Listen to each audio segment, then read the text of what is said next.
Welcome back to the channel.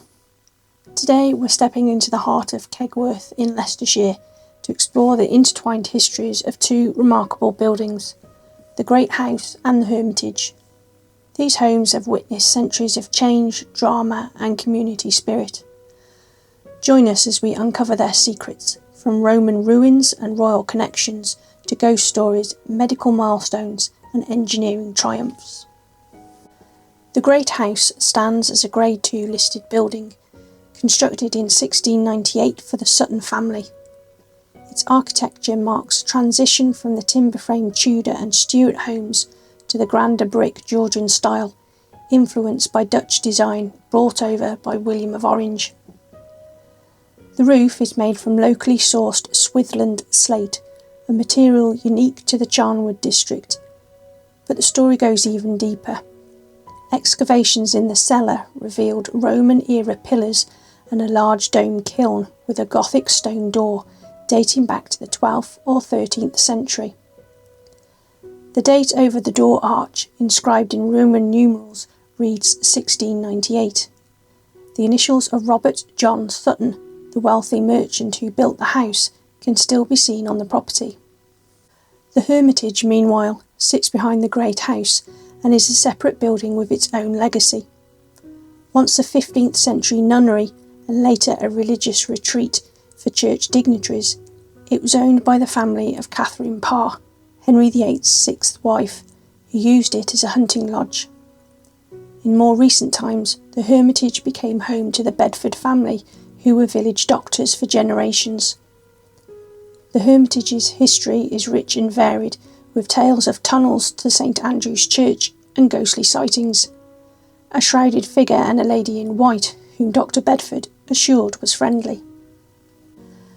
Life at the Great House was lively and generous. Census records show that in 1901 the Sutton family lived here.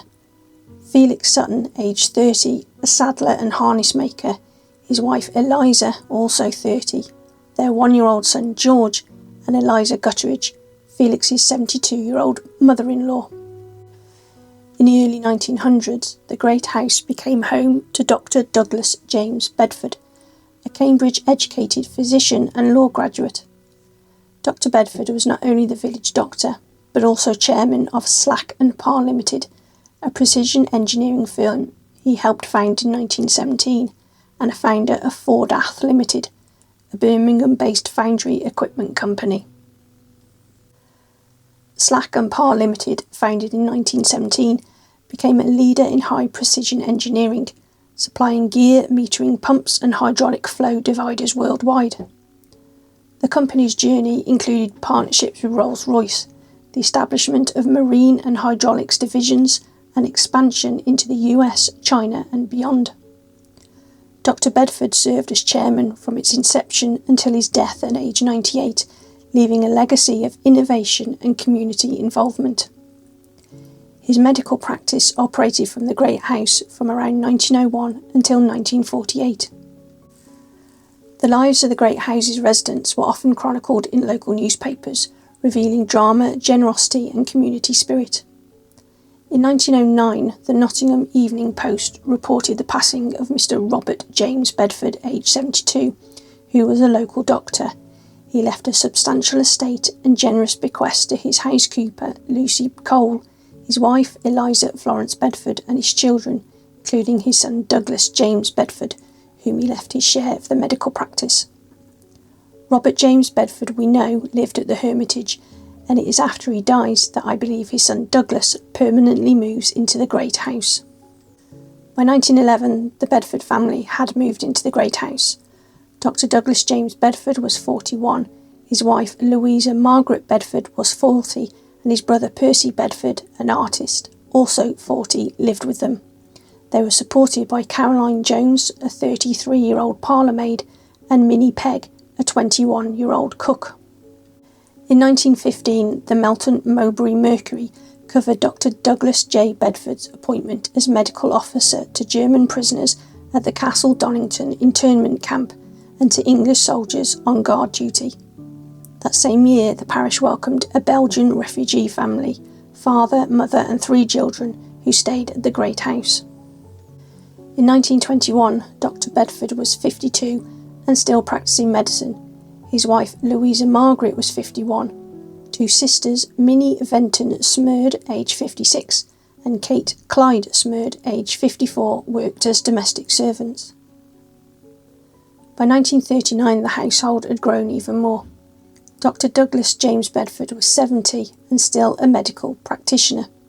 His wife Louisa Margaret was 69 and listed as incapacitated. Percy Bedford, now 68, was back living with them, also incapacitated and deaf. Yvonne Richards, aged 29, lived with them on independent means. The staff included Leslie W. Gouge, a 38-year-old chauffeur, his wife Florence M. Gouge, a 43-year-old cook, and their 16-year-old son Leslie P. Gouge. Nellie G. Chambers, a 43-year-old maid, and Esther R. Taylor, a 51-year-old housekeeper, completed the household. The Leicester Evening Mail in 1951 recounted a midnight incident when four men, George J. Hutchison, aged 43, John G. Greswell, aged 36, Ernest W. Keeper, aged 38, and Joseph G. Cooper, aged 39, damaged Dr. Bedford's garden produce. The magistrate praised Dr. Bedford for reporting the matter, calling it a despicable offence. In 1952, both the Nottingham Evening Post and the Echo reported on Dr. Bedford's first driving offence in 50 years. At age 82, he was fined for driving without due care and attention. Dr. Bedford turned his car into the path of an oncoming motorcyclist who swerved just in time, avoiding a collision. Bedford defended his actions in court, maintaining his reputation as a slow and careful driver. The Leicester Evening Mail in 1955 detailed Dr. Louisa Margaret Bedford's will, which included bequests to loyal servants and family, specifying cremation and the scattering of her ashes in the Wymeshead field. The great house was left to her husband for life, then to her nephew Leslie Lingford. When Dr. Douglas J. Bedford died in 1968 at the age of 98, the Derby Daily Telegraph and Long Eaton Advertiser described his funeral at Kegworth Parish Church and his legacy as village doctor and chairman of Slack and Parr Limited. His will included generous gifts to his chauffeur, Frederick Mitchell, who had served him for 18 years. In fact, he left him £10,000, £780 per year, and his car, and bequests to other staff. Sadly, the great house is no longer occupied and has fallen into disrepair in recent years. Yet its legacy endures through the stories of its residents, the innovations of Slack and Parr, and the memories held by the Kegworth community. The Hermitage, meanwhile, has found new life as a wedding venue, continuing its tradition of hospitality and history. Thank you for joining me on this journey through time at the Great House and the Hermitage. If you enjoyed this deep dive into local history, don't forget to like, subscribe and hit the bell for more stories from the past. Have you a question or want to share your own memories of Kegworth? Then don't forget to drop me a comment below. Right, welcome to what is known as the Great House. It's an amazing building. The colour scheme is slightly odd. Not quite sure what's been going on with that colour scheme. But we're in this room here, we've got different doors going off. There's a cellar down there, we'll go and have a look because the cellar is supposed to be amazing.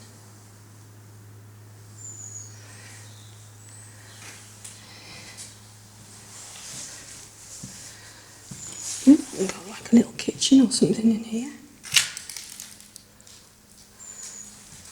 Sink, little stove or log burner there.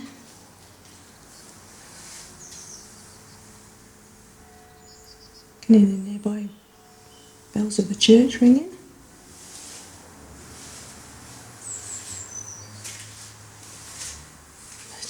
Yeah, it's amazing. It's been on my list for quite a while now to come here.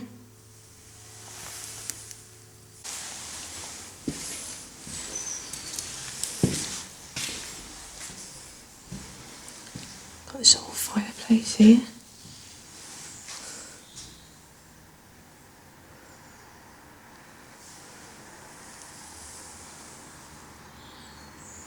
It's very strange colour schemes.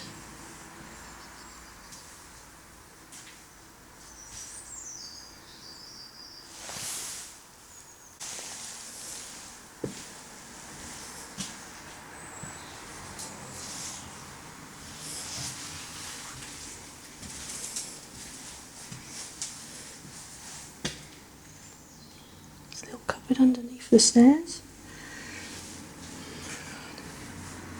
It's a very strange building.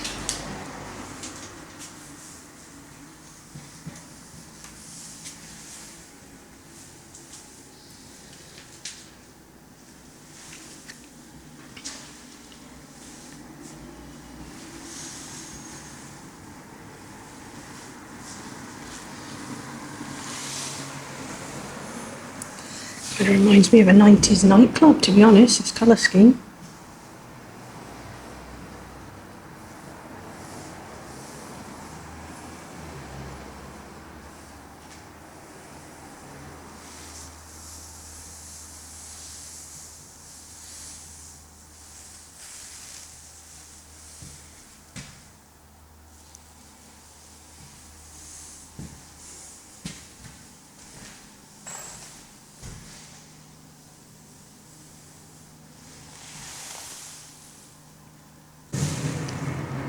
Probably hear the plane going over. We're right underneath the flight path of the East Midlands Airport.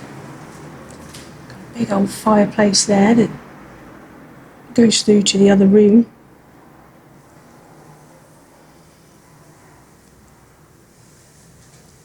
Let's carry on through. Oh my God, there's more stairs there down to the cellar. I do know parts of the cellar date back, I think, Roman times, which is absolutely flabbergasting. There's a door there. Don't know what that would have been over there.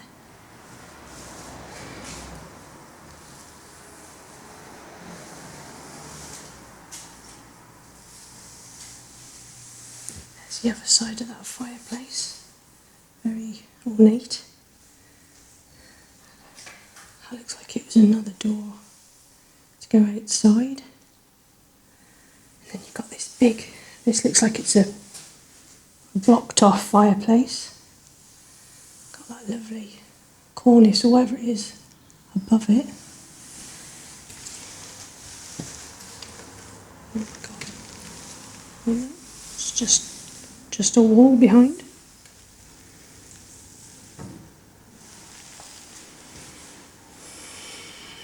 Think.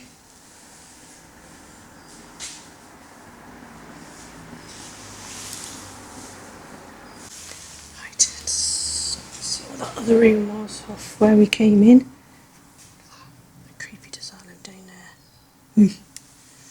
Go down there last. This is quite a newish door, look.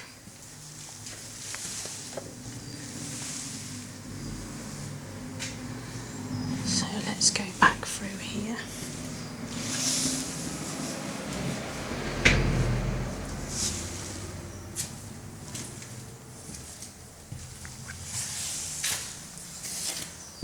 I know, we've been rained. Yeah. So, let's head upstairs.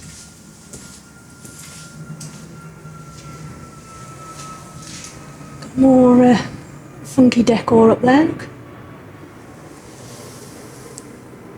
This place is massive. There's more stairs up there, I don't know if you can get to it, but there's just rooms going off everywhere. Off landings.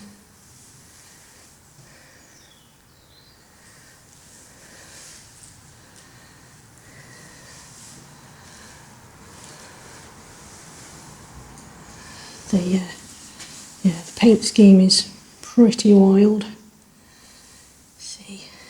this main landing here, and there's just bits going off everywhere.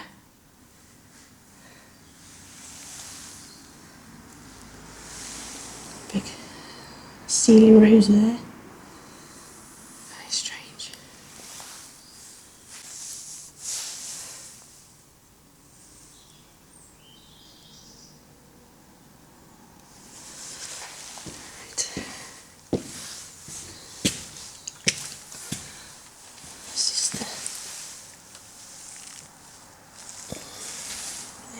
Takes you up again. We'll have a look up there in a moment.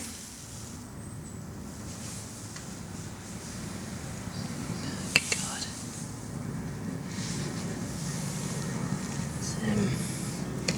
Yeah. It's a unique place, that's for sure. There's fireplaces in every room, look. Very strange. It's definitely got vibes.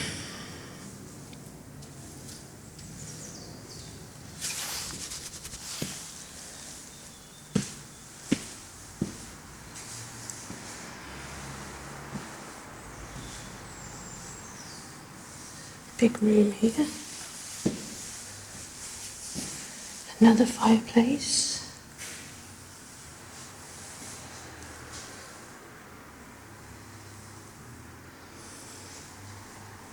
This is a little cupboard. Yeah, there's a cupboard.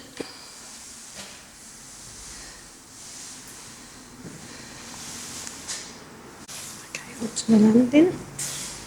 Going this way. More rooms. More cupboards. Butterflies. More stairs going upstairs, but looks like you have to be a giant to get up there, look. It's a great big step up. That's very strange. More rooms. There's a hole here, look into the bathroom.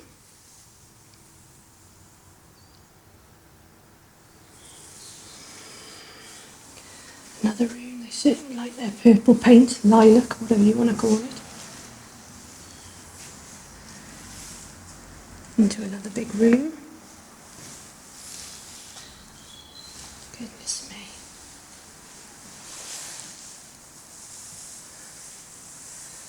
me. Nature's coming in through the window, look.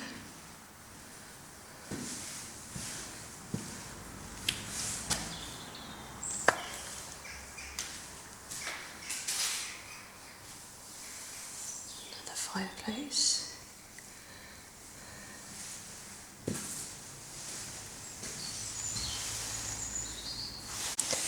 Right, so it's time to go up and see what we can see in the attic, and then down to the basement. Just got to be careful of these stairs.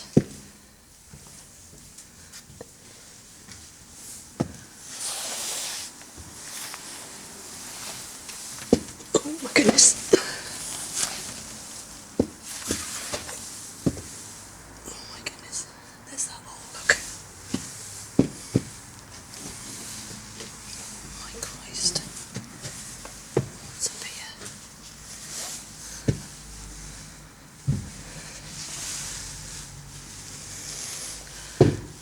There's a table holding up the ceiling, which is always a good thing, isn't it?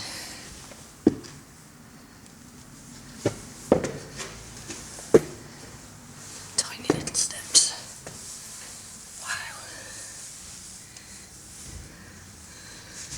Won't go all the way in. There's a dead bird on the floor. Oh yeah, we're up in the loft.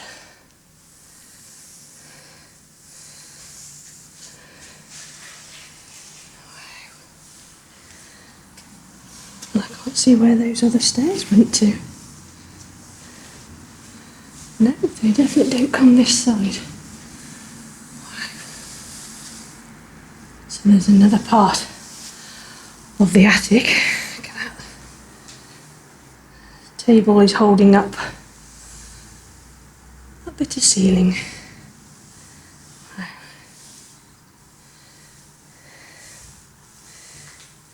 There we go. I'm not going to climb up them other stairs. I haven't got 10-foot long legs. Yeah. Oh, Christ. The floor just moved. Right, we'll head back down and go and look in the cellar.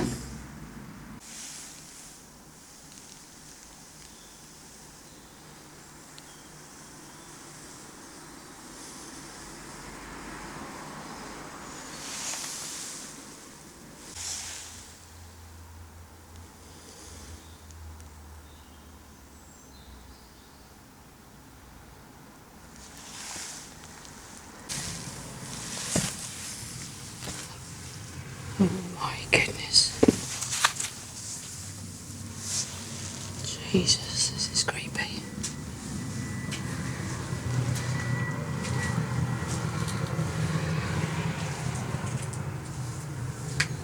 Oh my God. Hello?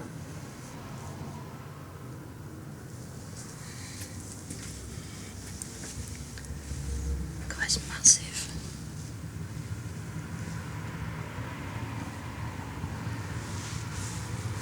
I'm not staying too long down here, I don't like it. But it's... you can see how old it is. You've got the straw. Oh fuck.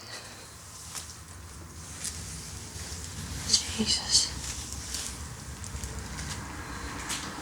So this was probably... there's them other stairs going up. So this is probably the original building. And it's just been built on top. There's the old oven, look. Don't know why I'm whispering. But it is mega creepy down here. Really creepy. I don't like it.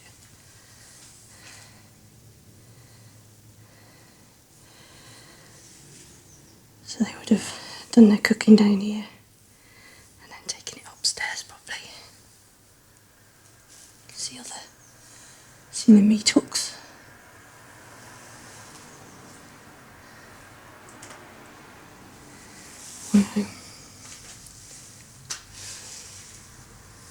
There's probably a door there, so the servants could just come straight in the basement.